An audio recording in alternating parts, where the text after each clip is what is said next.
올해는 참 뭐가 많네요. 코로나 조금 잠잠해지니까 이렇게 비가 또 많이 오고, 어, 여러분 또 내일 모레면 또 태풍이 하나 부산 지나간다고 합니다. 그런 걸 보면 참 인생은, 삶은 내일을 예측하기가 참 어려운 것 같습니다. 짐승은 가장 큰 고통은 굶주림이나 질병 같은 육체의 고통이 가장 크지만, 사람은 짐승과 달리 굶주림도 그리고 육체도 아프지만 그보다 더 큰 고통은 마음의 고통이라 합니다. 그 인간이 겪는 마음의 고통 가운데 가장 큰 고통은 이별의 고통이래요. 다시 볼 수 없는 그 이별의 고통이 가장 큰 고통이라고 합니다. 그렇게 보면 왜 그렇게 이별이 가장 아픈가 하면 다시 볼 수 없기 때문입니다. 사랑하는 이를 잃었을 때 가장 큰 슬픔이 거기에 달하죠. 그런데 참 좀 생각해 볼 것은 무엇인가 하면, 사랑하는 이의 죽음을 접했을 때 가장 슬픈데, 가장 슬픈 순간은 사랑하는 이의 죽음을 내가 발견했을 때나 전에 들었을 때가 아니라, 사랑하는 이의 얼굴을 마지막으로 대면하는 순간이 가장 슬프다고 합니다. 장래가 역시 연세가 많고 장수하셔서 돌아가셔서 호상호상하지만, 이 땅에 있는 죽음 중에 뭔가 준비되고 예측된 죽음이 어디 있겠습니까? 모든 죽음과 그리고 죽음에 관련된 장래, 이별의 시간을, 이별의 아픔을 달래는 그 기간은 슬픈 것이죠. 근데 장래 중에서도 가장 슬픈 것은 그 돌아가신 분의 얼굴을 마지막 대면하는 입관의 시간입니다.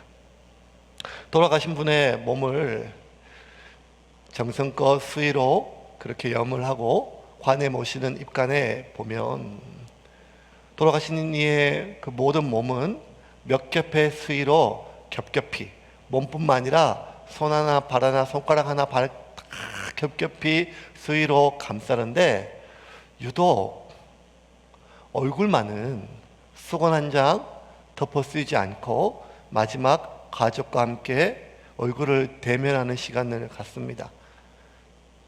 전화로 갑자기 사랑하는 이의 가족의 죽음을 들었을 때, 아니면 눈앞에서 사랑하는 이가 숨이 꺼져졌을 때 참 슬픈데도, 더 슬픈 순간은 언젠가 하면 그 마지막 입간의 순간에 고인의 얼굴을 대면하는 순간입니다. 장례를 집전하다 보면 그 입관실에 모여있는 그 유가족들의 슬픔이 극에 달하는 것을 종종이 아니라 매번 경험하게 됩니다. 그 얼굴의 마지막 대면할 때 눈에 보는 것으로 그치지 않고 쓰다듬고 볼을 부비고, 심지어 이미 영안실에 오랫동안 안치되어 얼음처럼 차디찬 고인의 얼굴과 고인의 입에 입을 맞추며 얼굴을 비비는 유가족들을 볼 때 참 가슴이 아프고 같이 마음이 힘든 시간들을 보내게 되죠. 왜 그토록 그 마지막 입관의 순간에 그 돌아가신 고인의 얼굴을 비비며 입을 맞추며 슬픔이 극에 달할까요? 한 가지 이유 때문입니다. 이제는 다시는 이 얼굴을 직접 보지 못하기 때문입니다. 직접 보지 못하기 때문입니다. 기억 속으로, 사진 속으로 그렇게밖에 볼 수 없는 것이 마지막 얼굴을 대면하는 시간이기 때문입니다. 오늘 본문은 이제 바울의 그 유명한 밀레도 고별 설교가 끝이 나고 마지막 장면입니다. 바울은 에베소의 장로들과 마지막 이별을 하는데, 그 이별하는 순간에 바울이 수없이 많은 교회들을 개척하고 수없이 많은 교회와 성도들과 이별을 했는데, 누가가 기록했던 바울의 그 수많은 이별 가운데 오늘 이별 장면이 가장 슬픈 장면이에요. 37절 한번 볼까요? 37절 같이 한번 읽겠습니다. 다 크게 울며 바울의 목을 안고 입을 맞추고. 다 크게 울며라고 번역된 클라우드모스라는 단어는요, 단순히 울다 뭐 이런 뜻이 아니라, 슬프다, 눈물 흘리다 이런 뜻이 아니라 통곡을 하고 비명을 지르는 그런 것을 뜻해요. 클라우드모스. 그러니까 마태복음 2장 18절에 자식을 잃은 어미의 슬픔을 무엇으로 표현했는가 하면, 그 자식을 잃어버린 그 어미의 비명에 가까운 통곡을 클라우드모스로 표현을 했어요. 그러니까 이 클라우드모스는 그냥 슬프다, 못 본다 이런 것이 아니라 통곡이라는 거 하는 것이에요. 그러면 바울뿐만 아니라 이 장로들, 특별히 바울은 수없이 많은 이별을 했는데 왜 유단이, 특별히 이 장로들은 이미 1년 전에 한번 바울과 한번 이별을 했는데 왜 이렇게 비명에 가까운 통곡을 하며 클라우드모스, 크게 울며 가슴을 찢으며 슬퍼하는 이유가 뭐겠습니까? 물론 슬프겠죠. 그런데 유난히 이렇게 가장 슬퍼하는 이유는 바울이 이제 다시는 서로 얼굴을 볼 수 없다고 얘기했기 때문입니다. 38절입니다. 같이 한번 볼까요? 같이 읽겠습니다. 다시 그 얼굴을 보지 못하리라 한 말로 말미암아 더욱 근심하고 배에까지 그를 전송하니라. 바울이 이미 그의 설교 가운데 다시는 이제 우리가 서로 얼굴을 못 본다고 했던 말들이 있었어요. 24절과 25절 제가 한번 읽어볼게요. 24절과 25절. 나의 달려갈 길과 주 예수께 받은 사명 곧 하나님의 은혜의 복음을 증언하는 일을 마치려 하면은 나의 생명조차 조금 더 귀한 것으로 여기시 아니하노라. 보라, 내가 여러분 중에 왕래하며 하나님의 나라를 전파하였으나 이제는 여러분이 다 내 얼굴을 다시 보지 못할 줄을 안다. 이 마지막 말 때문에 그곳에 모여있는 그 에베소의 장로들은 바울을 부둥켜 안고 클라우드모스, 비명을 지르며 통곡을 하였습니다. 그러니까 이번 이별은요, 다시 얼굴을 볼 수 있는 이별이 아니라 이제는 다시는 살아서는 얼굴을 볼 수 없는 죽는다는 것이죠. 그러니까 사별입니다. 사별. 죽어서의 이별을 사별이라 하죠. 사별인 셈이죠. 그러면 이 땅에 보면 이별은 크게 두 가지로 나누어져요. 이 땅의 이별은 죽어서 더 이상 볼 수 없는 사별이 있고, 살아있으나 이 이산가족처럼 멀쩡하게 살아있지만 다시는 얼굴을 볼 수 없는 생이별. 그러니까 참 우리 선조들은 말을 참 맛깔나게 잘 읽은 것 같아요. 생이별 말 듣는 순간 그 여러 가지 말이 느껴지는 것처럼, 마음이 느껴지는 것처럼 살아서는 다시 볼 수 없는 이별이 생이별입니다. 사별이든 생이별이든 모든 이별은 참 아프고 시리고 힘듭니다. 그런데 이 세상에 사별도 아니고 생이별도 아닌 또 다른 종류의 이별이 점점 늘어가요.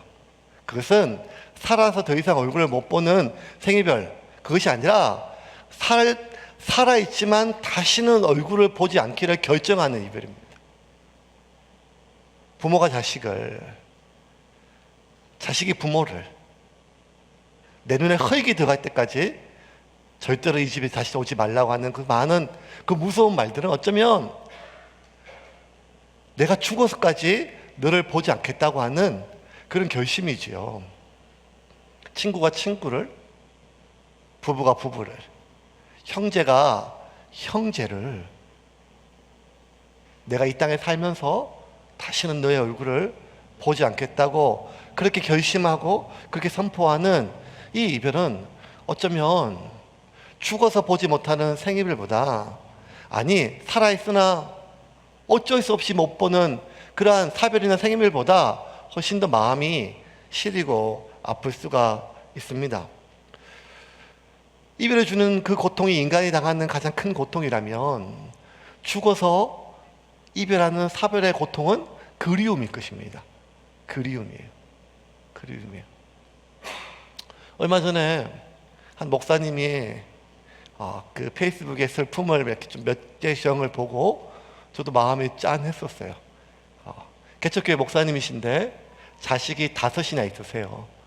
근데 사모님이 암투병을 오랫동안 하시다가 작년에 소천을 하셨어요.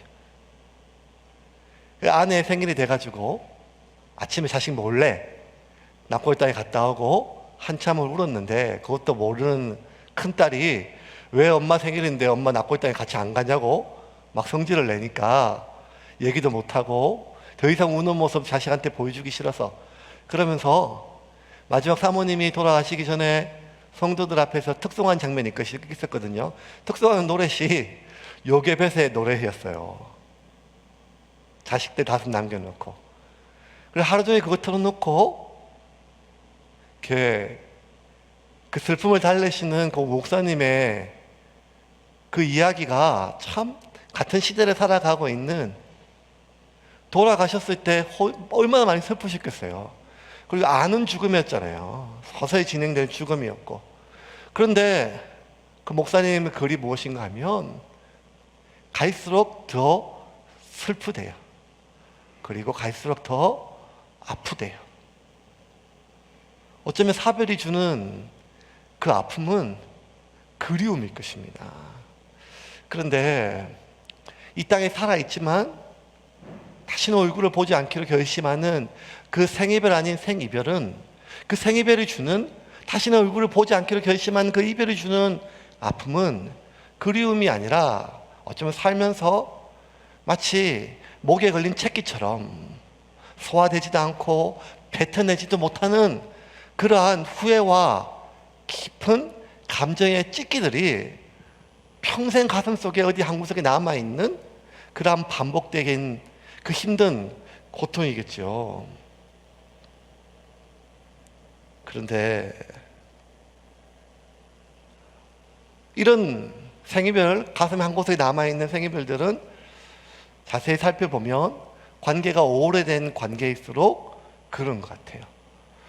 참 신기한 것은 형제들도 그렇게 하는 것 같아요. 뒷집 김씨 아저씨하고는 자주 만나 밥도 먹으면서 내가 형하고는 죽어도 전화를 안 하리라 라고 하는 분도 있고,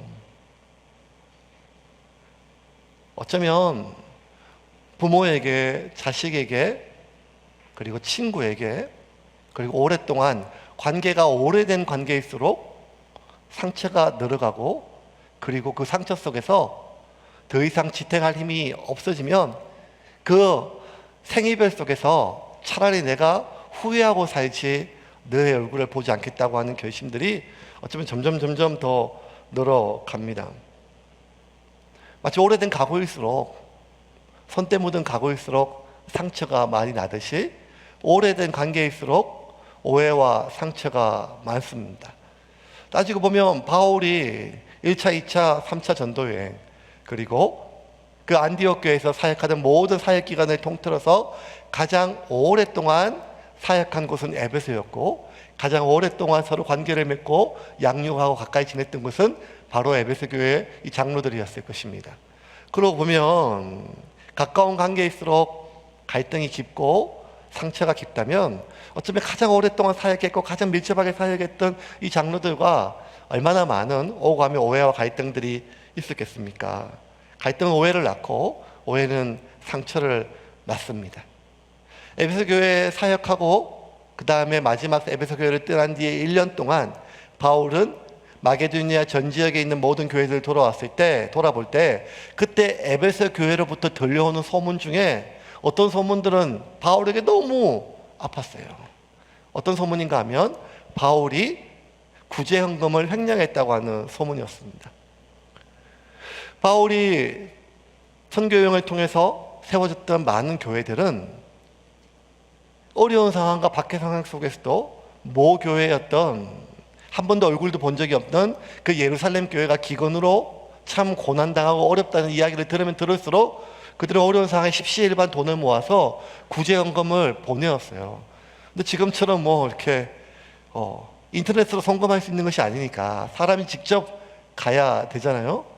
그러면 당연히 1차, 2차, 전차, 3차 전도여행 계속 여행을 하고 있는 바울을 통해서 그 돈이 전달될 것이고, 어쩌면 그것이 1년 뒤에, 6개월 뒤에 이렇게 전달될 수도 있겠죠. 그 많은 과정 가운데 그 바울을 악해하고 음해하는 거짓 교사들이 뭐라고 계속해서 소문을 만들어내는가 하면, 바울이 그 어려운 고사리 같은 손으로 모았던 구제 헌금의 개인적으로 횡령했다고 하는 소문들을 계속 퍼뜨렸어요. 뭐 이런 소문들 들으면, 이런 소문들은 참 독버섯 같아서 굉장히 빨리, 가만히 놔두면 빨리 퍼지고, 변명을 하면 변명할수록 해명을 하면 해명할수록 변명처럼 들려서 더 소문이 굵어지고 커지게 되지요. 이런 소문들이 계속해서 들렸어요. 특별히 바울이 에베소 교회를 떠나고 1년 동안 얼마나 많은 소문들이 있었을까요? 이런 소문이 들릴 때마다 에베소 장로는 그러면 안 되겠지만, 혹시 바울이 처음 들을 때는 부정했지만 몇 번 얘기를 반복해서 들으면, 이 사람 저 사람 얘기를 들으면 자기도 모르게 마음에 여러 가지 마음들이 생기게 되거든요. 그런데 이 소식을 멀리 떨어져 있는 마게도냐에서 바울이 들었을 때 너무너무 속상하고 서글펐어요.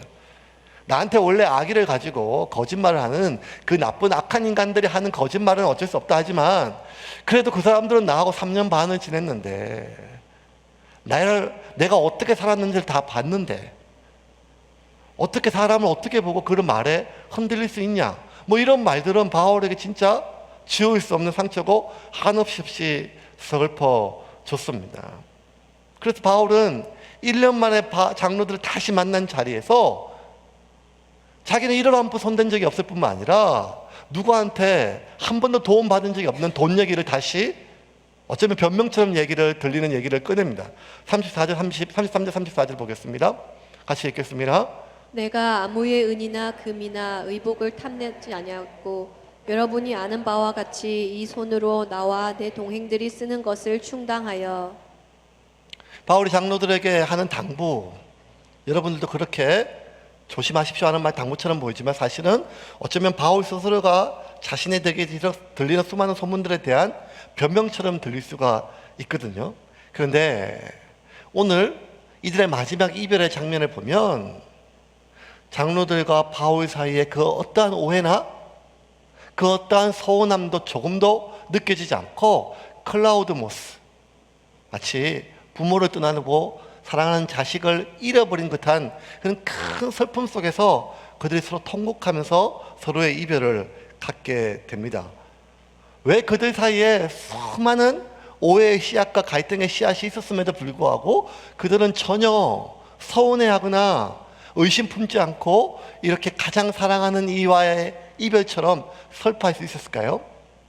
여러 가지가 다 있겠지만 그 중에 하나가 무엇인가 하면 오늘 본문에 다시는 이제 얼굴을 보지 못한다라고 하는 사별에 대한 슬픔과, 그리고 그 서로의 죽음 앞에서 우리가 주님 다시 오시면 그날 다시 만나자고 하는 그 이야기 속에서 어쩌면 자기들끼리 지금까지 들었던 수많은 그 오해와 서운한 이야기들은 너무 사소하고 하찮게 여겨질 수 있었기 때문입니다.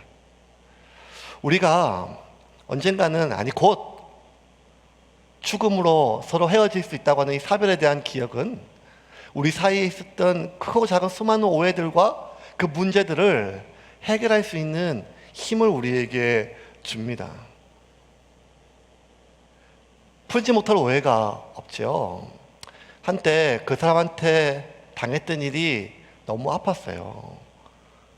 어느 날 그 사람한테 직접적으로 혹은 들었던 그 말이 너무 서러웠어요. 그래서 그 아픔이 너무 깊고 그 아픔이 너무 커서 내가 살아있는 동안은 두 번 다시 그 눈을, 그 얼굴을 보고 싶지 않았죠. 그런데 죽음 앞에서는요, 그 크고 그 깊은 그 아픔들이 옅어집니다. 그것들이 아무런 문제가 없어진다는 게 아니에요. 하루아침에 다 용서가 된다는 말이 아니에요. 눈 녹듯이 다 농도 높아진다는 말이 아니에요. 옅어진다는 말이에요. 작아진다는 말입니다. 우리가 기억해야 될 것은 죽음은 남의 일이 아니라는 것입니다. 몇 번 제가 이어령 박사의 말을 인용하면서 한 것처럼 젊은이는 늙고 늙은이는 죽습니다. 그리고 죽음은 우리 모두에게 언제나 옆에, 그리고 앞에 있는 일들이죠. 그리고 우리가 그 죽음을, 내가 죽음과 멀지 않았음을 생각할 때 우리는 그 크고 작은 수많은 생각들과 기억들과 말들과 마음들이 주는 그 원한과 서운함과 그 분노의 아픔들을 옅어지게 만들 수 있는 힘이 우리에게 있습니다. 또 하나, 우리가 사별을 기억하면 주는 것이 받는 것보다 복됨을 깨닫게 됩니다. 바울이 35절 같이 한번 보겠습니다. 35절입니다. 같이 읽겠습니다.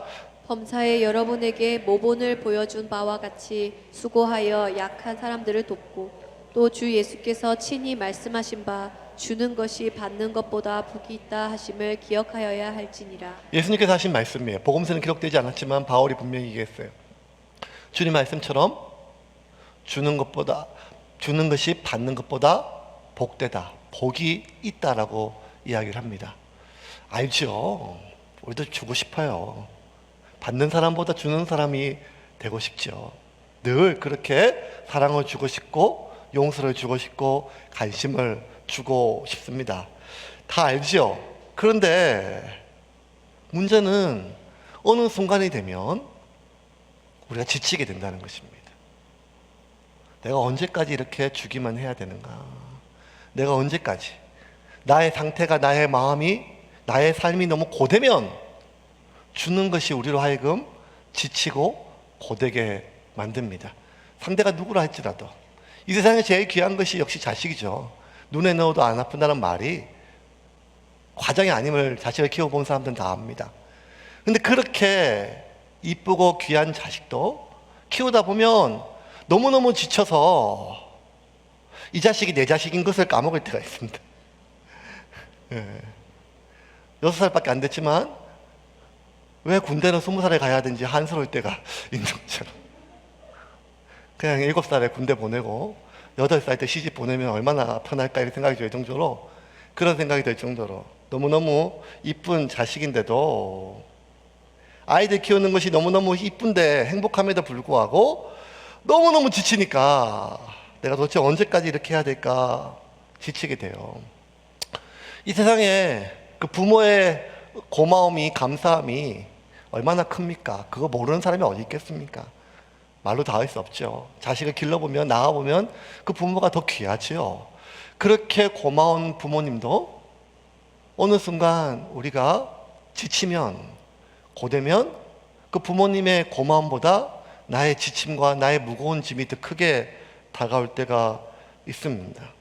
도대체 내가 언제까지 이 일을 계속해야 될지 지치고 고되게 됩니다. 그 지치는 것이, 그 고된 것이 지금 내 앞에 있는 이 존재가 나에게 얼마나 이쁜 존재였음을 까먹게 만들어요. 그 지침과 그 고됨이 내 앞에 있는 이 존재가 나에게 얼마나 고마운 존재였음을 까먹게 만들어요.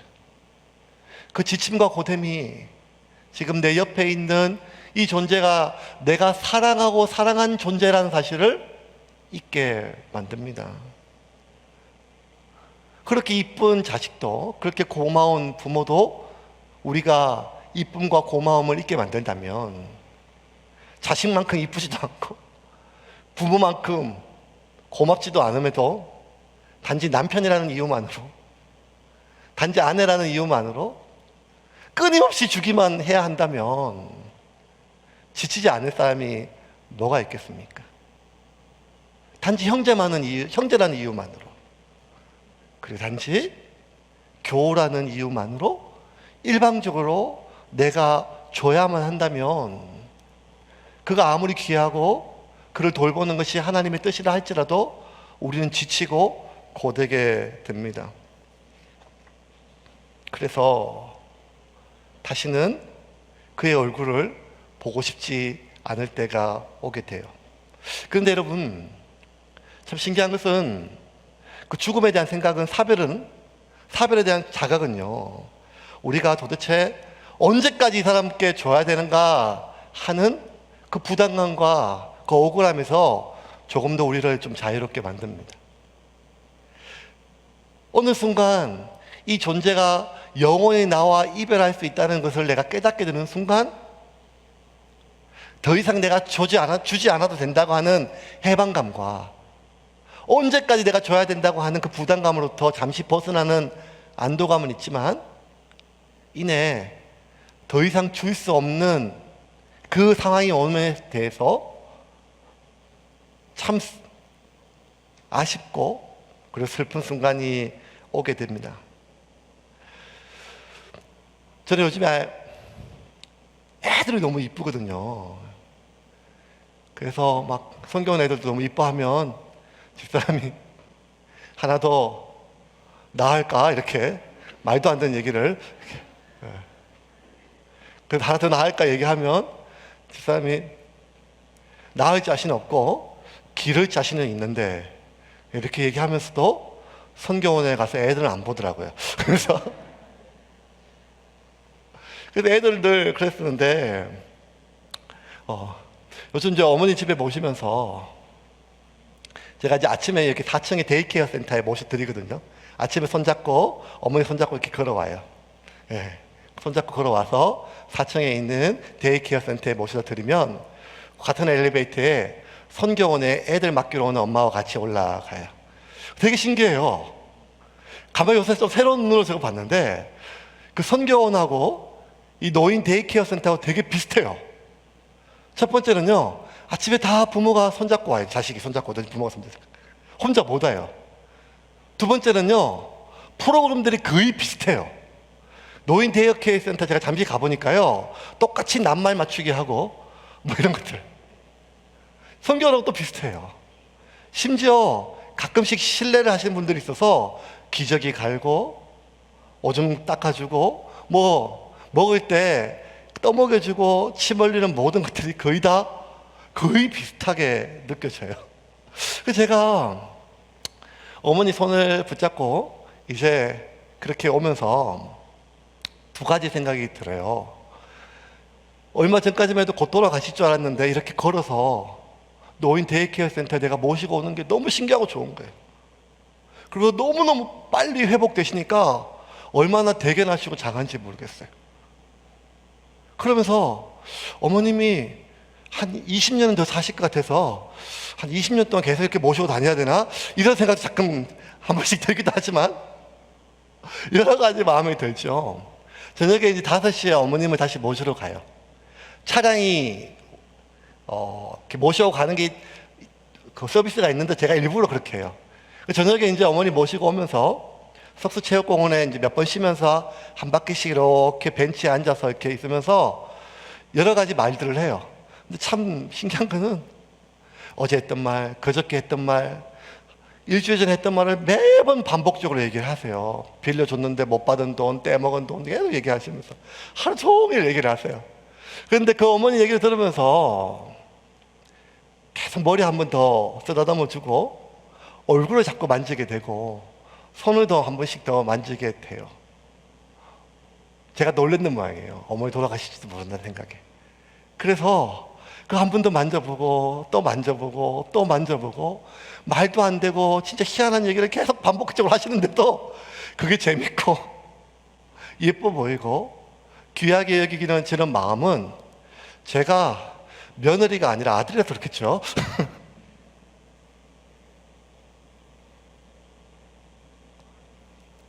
어머니 돌아가신다는 생각이, 돌아가신다는 그 두려움이 저로 하여금 이렇게 눈앞에 제가 한 번이라도 그 얼굴을 만져드릴 수 있을 때,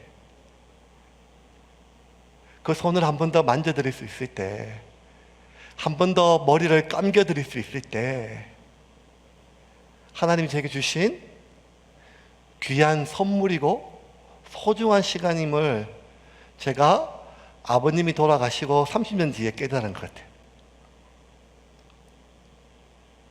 어쩌면 모든 인간은 죽는다는 것은 너무 당연한데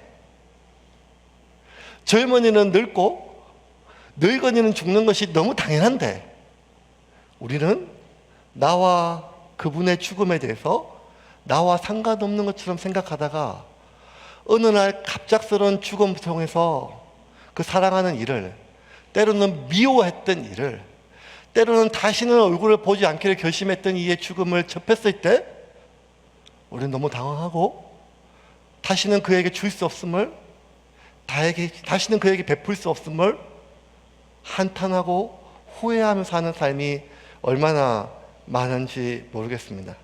이제 좀 말씀을 좀 정리하겠습니다. 여러분 기억하십시오.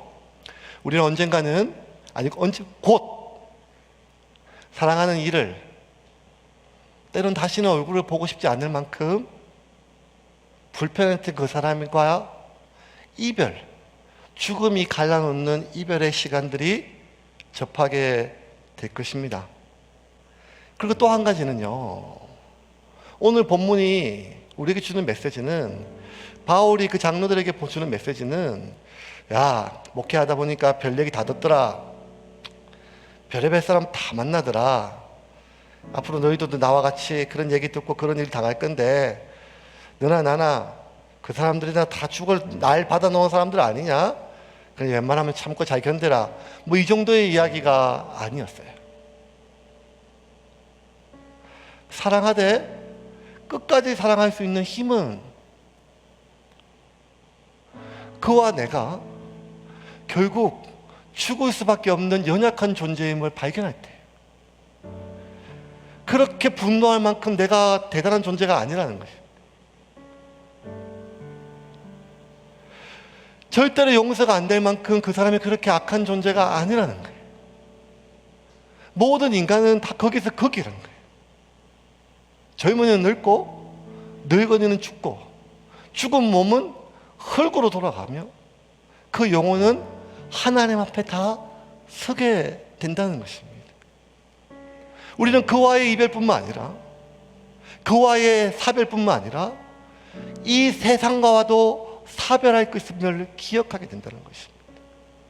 내가 이 땅과 이 세상과 언제 곧 사별한다면, 지금 우리가 그렇게 아동바동하고 집착하는 그 문제로부터 자유가 느껴질 수가 있습니다.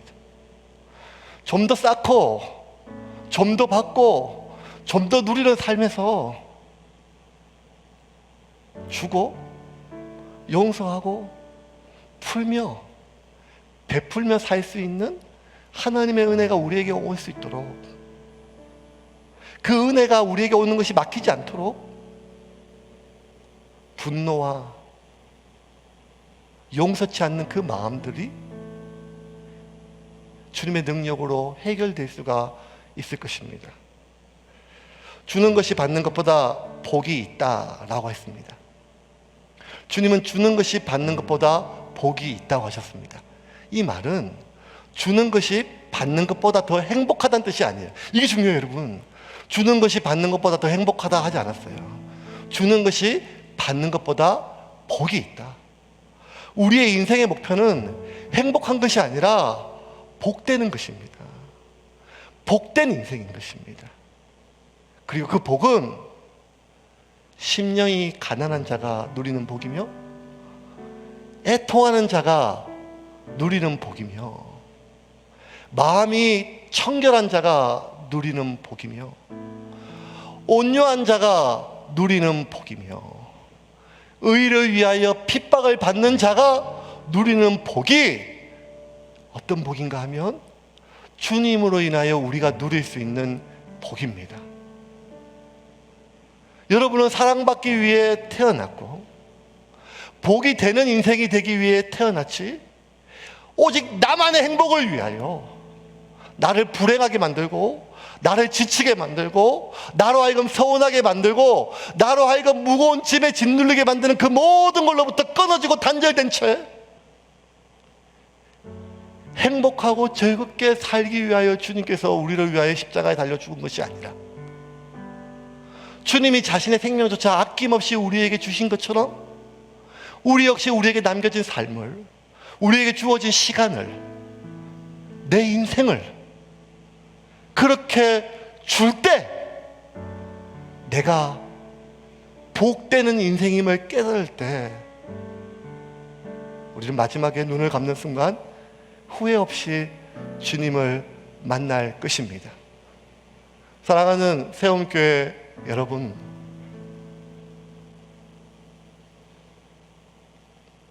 선교보다, 구제보다, 어쩌면 예배보다 용서가 앞섭니다. 주님께서 죄인도 창기도 주님께 나아오는 것을 막지 않으셨던 주님이 누구든지 아버지께 예배 드리러 오는 자가 그와 원한 맺은 것이 있다면 풀고 오라고 말씀을 하셨습니다. 그러므로 지금 이 순간에도 우리에게 말씀을 통하여 찬양을 통하여 예배를 통하여 우리에게 내려오는 하나님의 은혜의 통로가 막히지 않도록 여러분의 마음과 삶과 관계 속에 막힌 담을 허무시기를 주님의 이름으로 축원합니다. 우린 다 사별할 것입니다.